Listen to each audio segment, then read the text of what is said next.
Sekarang ada di antara mereka yang memastikan, asal kalian mencintai kami, pasti kami akan memberikan kalian syafaat dan masuk surga. Yang Habib yang gila itu lebih utama daripada ulama amilin. Cinta kepada kalian ini adalah fardu. Ingat, fardu, bukan sunnah. Cinta kepada Habib bukan sunnah. Lo ibadahnya berantakan, tapi lo cinta sama dzurriyyat Nabi Muhammad, ikhlas dari dalam hati. Nanti kalau malaikat munkar nakir datang nanya pertanyaan kubur, jangan lo jawab, man. Lo kasih surat dari gue, lo masuk surga. Ya Allah, stop. Katanya nggak perlu jawab lagi malaikat munkar nakir, teman-teman. Cukup surat itu tadi. A'udzubillahi minasyaitonirrajim. Bismillahirrahmanirrahim. Teman-teman yang insyaallah dirahmati Allah. Kali ini kita akan mengangkat sebuah video dari seorang Ustadz Dr. Helmi Basri LCMA. Dan insyaallah beliau ini adalah Ustadz yang bermanhaj salaf, teman-teman. Ya, di mana di dalam video ini beliau memberikan komentar tentang adanya cerita-cerita pembodohan dari para oknum habaib, teman-teman. Ada yang sampai nama Habib itu katanya ya bisa dijadikan jawaban pertanyaan malaikat mungkar dan nakir. Ya, Habib Abdullah Al-Haddad. Kemudian ada lagi ya, doktrin pembodohan yang disebarkan oleh para oknum habaib kepada jamaahnya.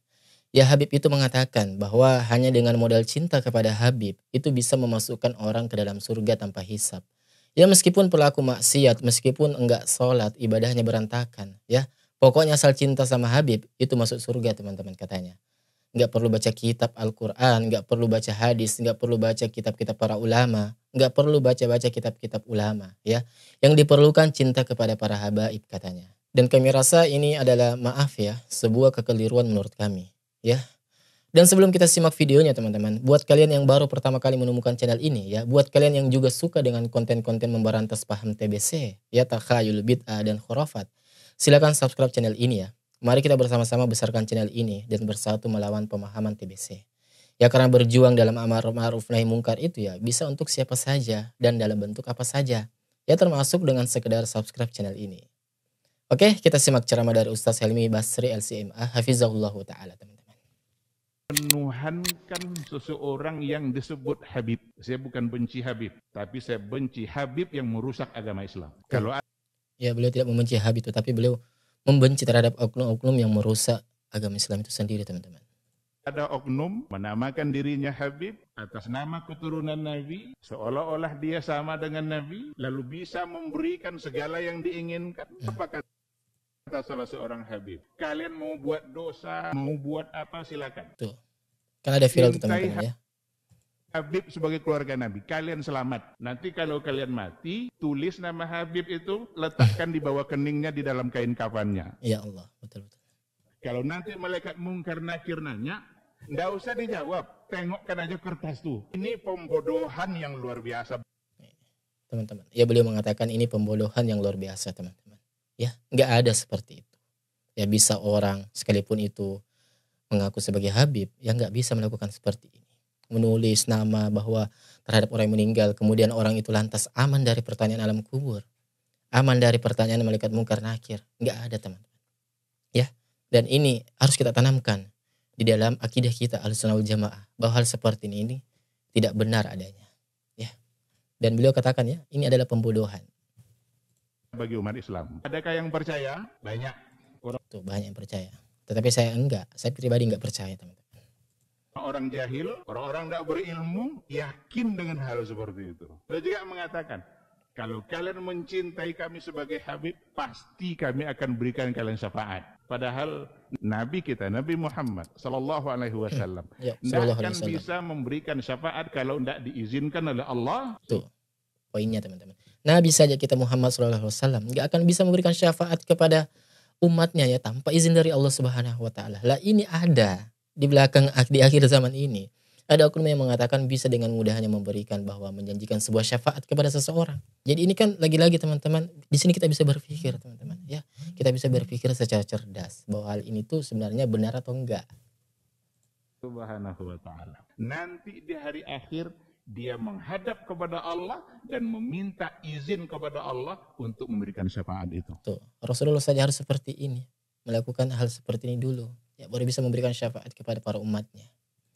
Sekarang ada di antara mereka yang memastikan, asal kalian mencintai kami, pasti kami akan memberikan kalian syafaat dan masuk surga. Tuh, betul sekali teman-teman ya.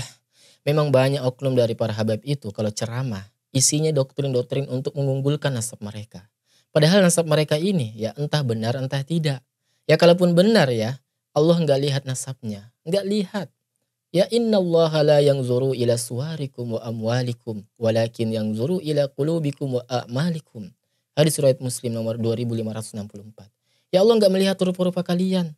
Apakah rupa kalian ini orang Arab, orang Afrika, orang Amerika, orang Eropa, bahkan orang Indonesia ya. Allah nggak lihat rupa-rupa kita teman-teman. Walakin yanzuru ila qulubikum wa a'malikum. Ya akan tetapi yang dilihat oleh Allah Subhanahu wa taala adalah hati dan amaliah kalian.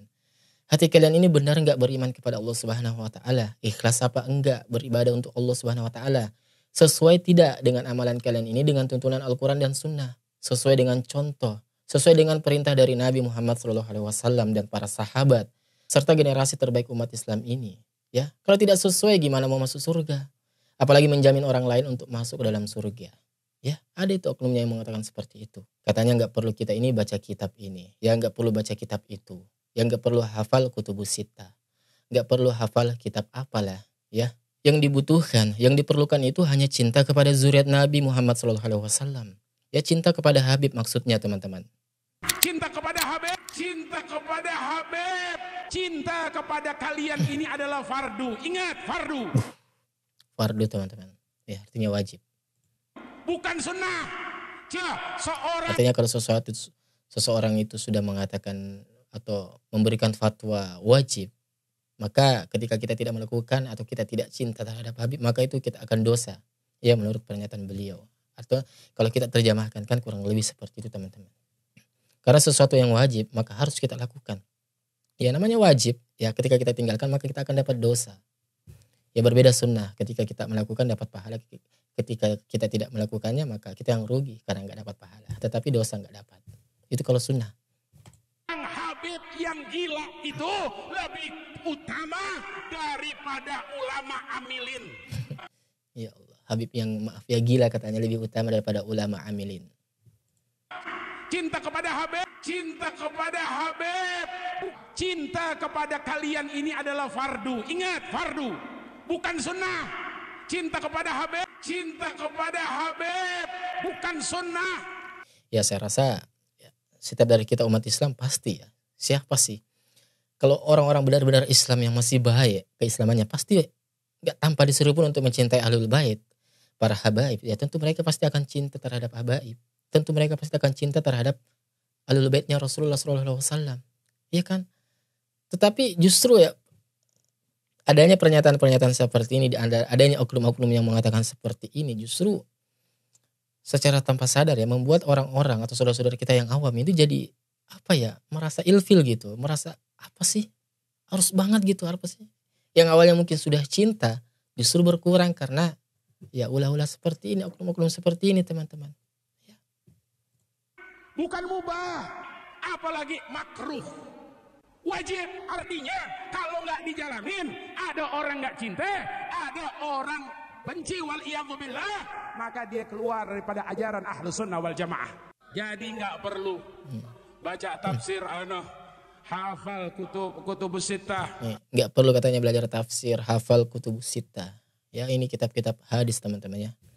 Hadis-hadis, kitab-kitab yang 9, hafal Mughnil Muhtaj, hafal segala macam kitab yang dibutuhkan hati yang bersih untuk cinta kepada keluarga Nabi Muhammad SAW. Yang dibutuhkan hanya hati yang bersih katanya teman-teman untuk cinta kepada keluarga atau beliau baginda Nabi Muhammad SAW. Tapi seorang Habib yang gila, Habib yang gila lebih utama. Kenapa demikian? Karena Habib mulia bukan karena ilmunya, Habib mulia bukan karena kerjanya, Habib mulia karena di diri Habib tersebut ada dam darah, ada dam baginda Nabi Muhammad sallallahu alaihi wasallam. Tuh teman-teman, enak ya.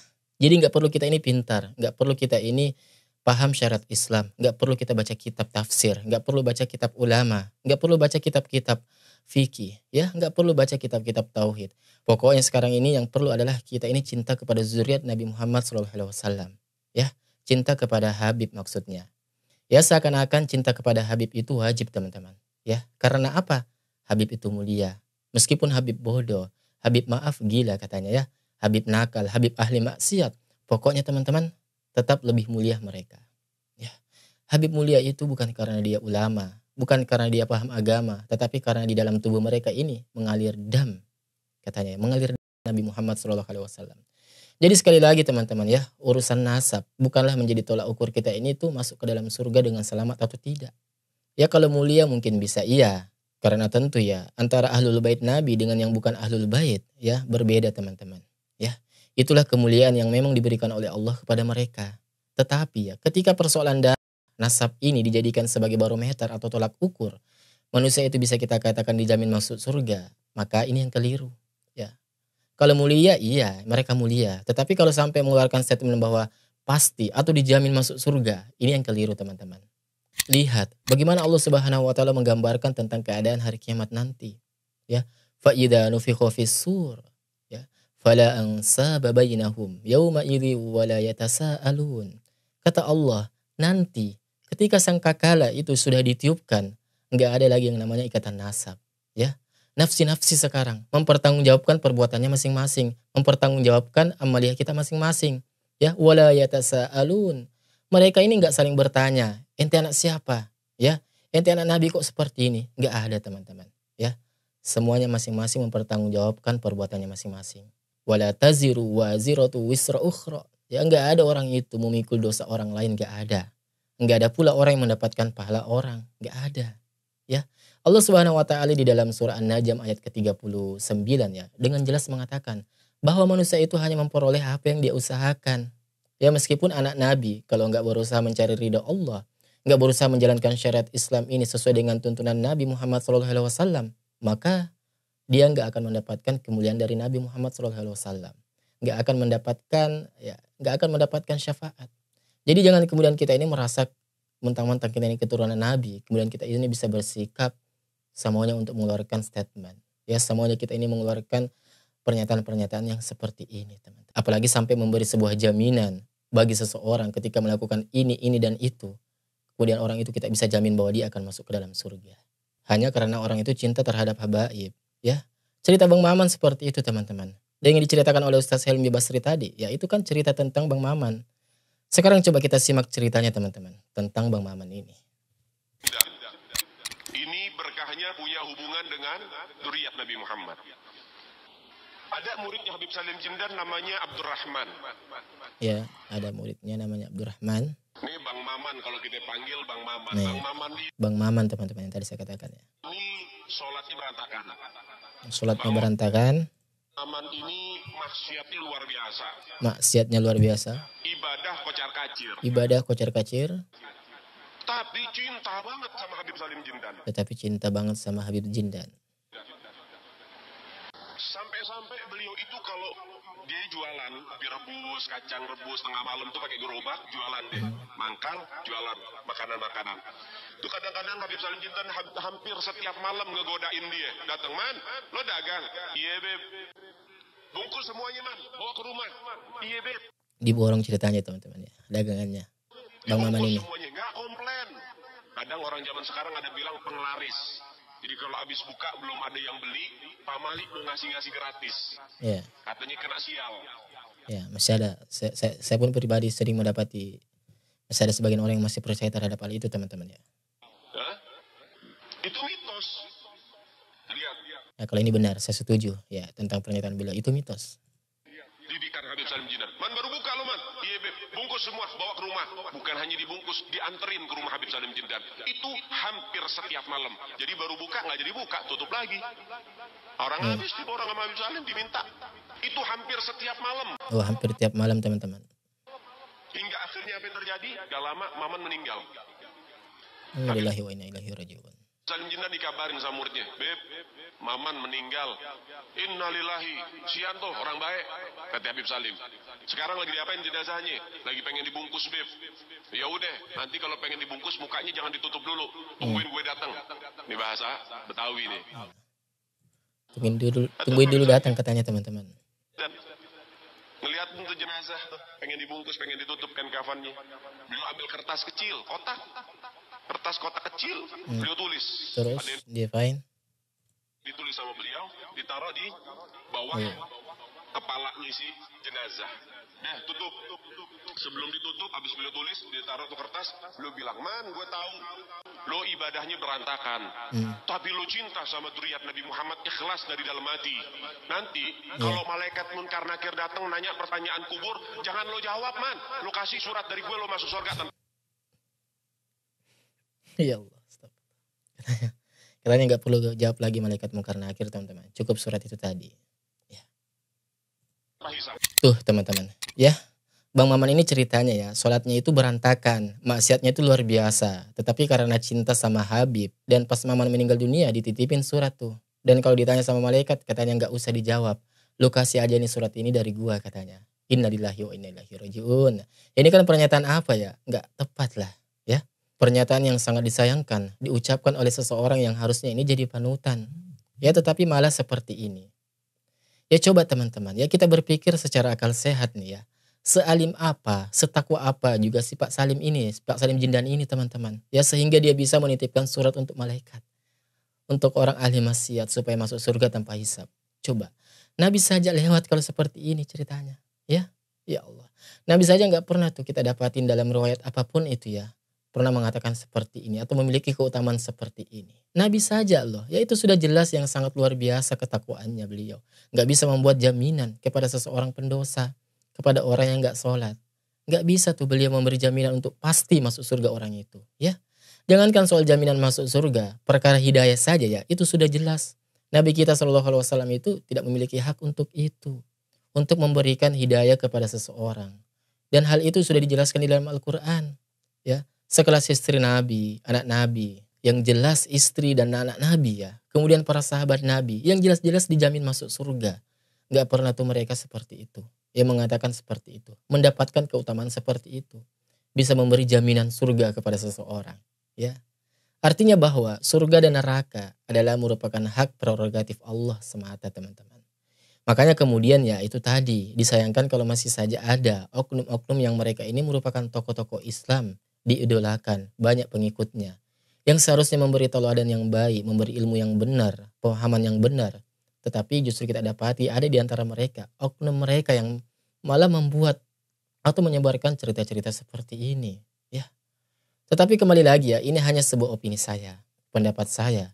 Yang dimana saya sebagai seorang muslim, yang memiliki juga kewajiban untuk menyampaikan pemahaman yang saya pahami, yang saya anggap benar kepada publik. Soal kalian anggap saya ini salah, yaitu hak Anda. Pun jikalau Anda menganggap saya ini benar, ya maka sepenuhnya itu pun hak Anda juga dalam menilai. Nggak ada paksaan untuk kalian ini menganggap atau mengikuti apa yang saya sampaikan ini teman-teman. Nggak ada. Ya. Sampai bertemu di video selanjutnya. Ya terima kasih sudah tetap stay sampai akhir. Wassalamualaikum warahmatullahi wabarakatuh. Salam akal sehat. Barakallahu fikum.